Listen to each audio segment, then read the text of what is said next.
Coming up on Mountain News this morning, schools across the region give thanks to all the men and women who have served our country. And after more than a decade of struggling for approval, the construction of a new veterans hospital here in the Commonwealth is set to begin.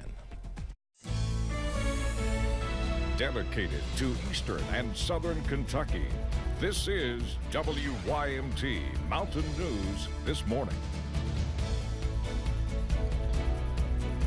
It is 6 o'clock on this Friday morning. Good morning, everyone. I'm Steve Hensley. Let's check in first with Brandon Robinson for a look at your forecast this morning. Brandon, good to be with you in the morning, although I wouldn't want to do it full time. Listen, I know you're an evening guy.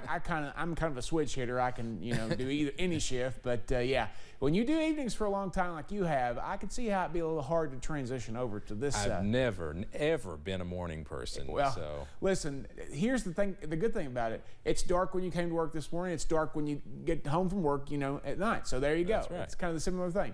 Let's get into the forecast this morning. It's foggy out there. That's not helping, I'm sure, since Steve, I think, is running on about 3 hours of sleep. Let's see what's going on with the visibility numbers, and you'll see they're pretty thick out there in some spots. Now, deceiving on this map because anything less than 5 miles is dense fog, but you see a lot of 10 still showing up, even in places we know for a fact because of cameras it is foggy, like Hazard and Pikeville, and even out toward Williamsburg there.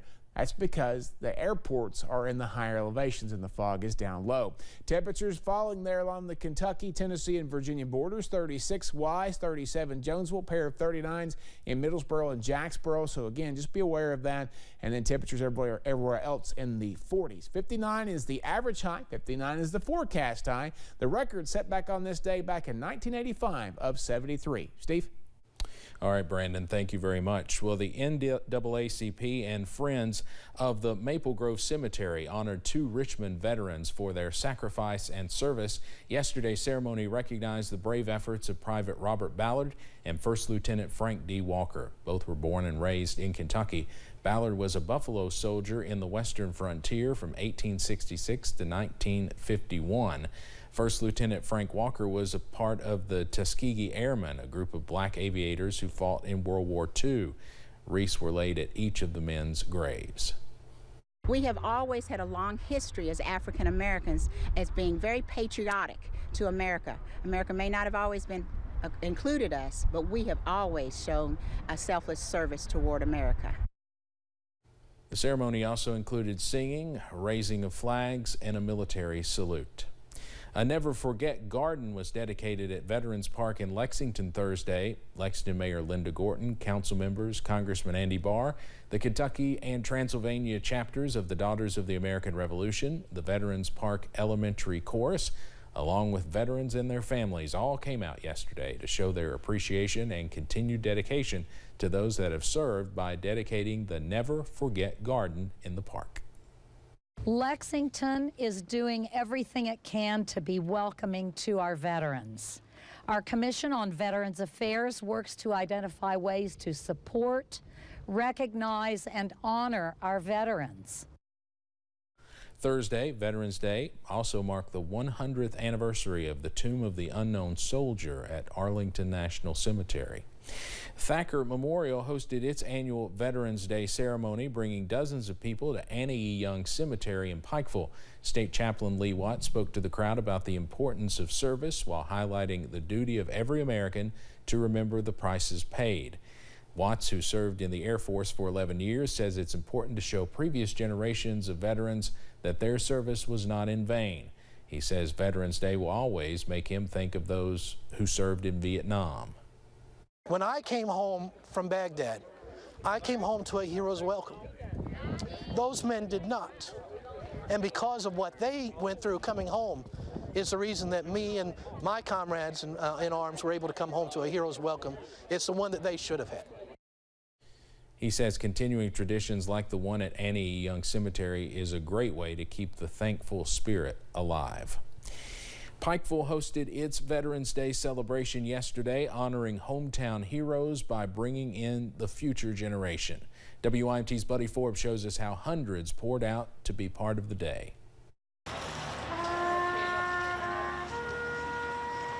Dear veteran, when I hear the word veteran, I get chills. A celebration for hometown heroes.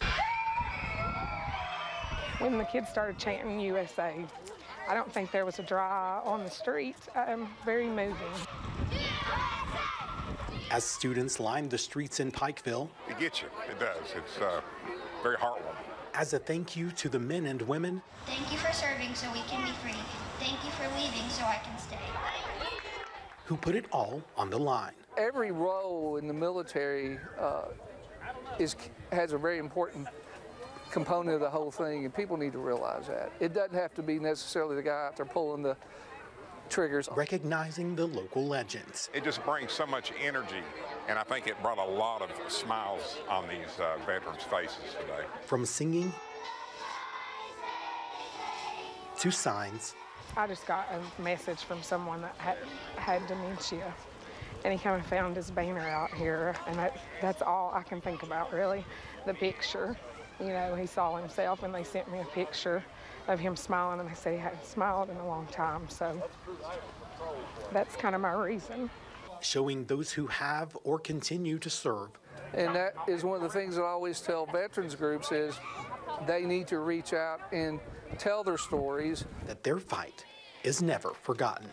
In Pikeville, Buddy Forbes, WYMT Mountain News. City and school officials say they are happy with the turnout and with the number of people who showed up to lift up the area's veterans.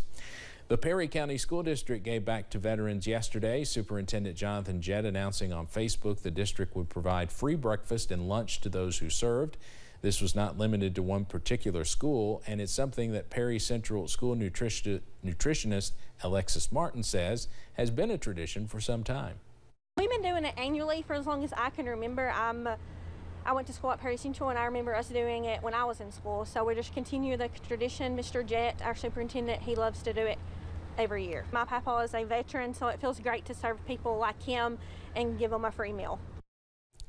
Martin says it felt good to be back after the pandemic canceled last year's event.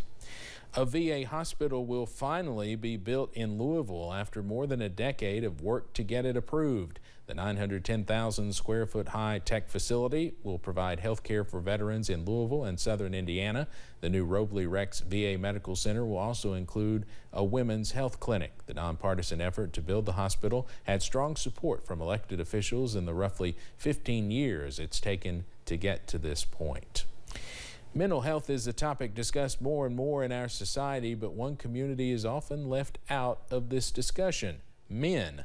WYMT's Vivica Grayson talked to healthcare providers in our area who say the conversation needs to happen. In every life stage, no matter the age, there is pressure placed on men.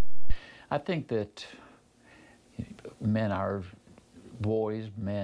trained more to hold their feelings in and to not be as open about these things, and of course that leads to further problems. A reality resulting in the untimely deaths of men by suicide throughout our country. The CDC reporting the suicide rate is 4 times higher for men than women. I think in general society could do better in the schools or homes.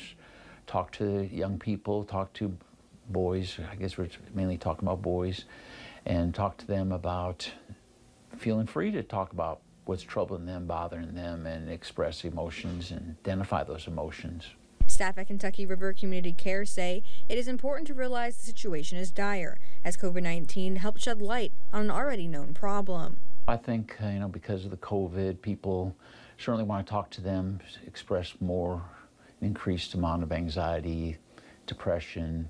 And one annual movement working to address a variety of men's health issues like prostate cancer, men's suicide, and more is Movember, a time where men grow their mustaches to raise awareness for these issues. Anything we can do to encourage men, to seek help and to be open about what's bothering them, troubling them, what they're dealing with, any of that would be a great help. As Clothe wants all people, but specifically men, to know they are heard. Seek help and to seek support if they have that, and talk to people about what's going on, and to be willing to deal with these things. These are things that people should not be ashamed of. Creating conversations around a serious matter. In Perry County, Vivica Grayson, WYMT Mountain News. Klaus says Kentucky River Community Care has a crisis line. That number is on your screen, 1-800-262-7491.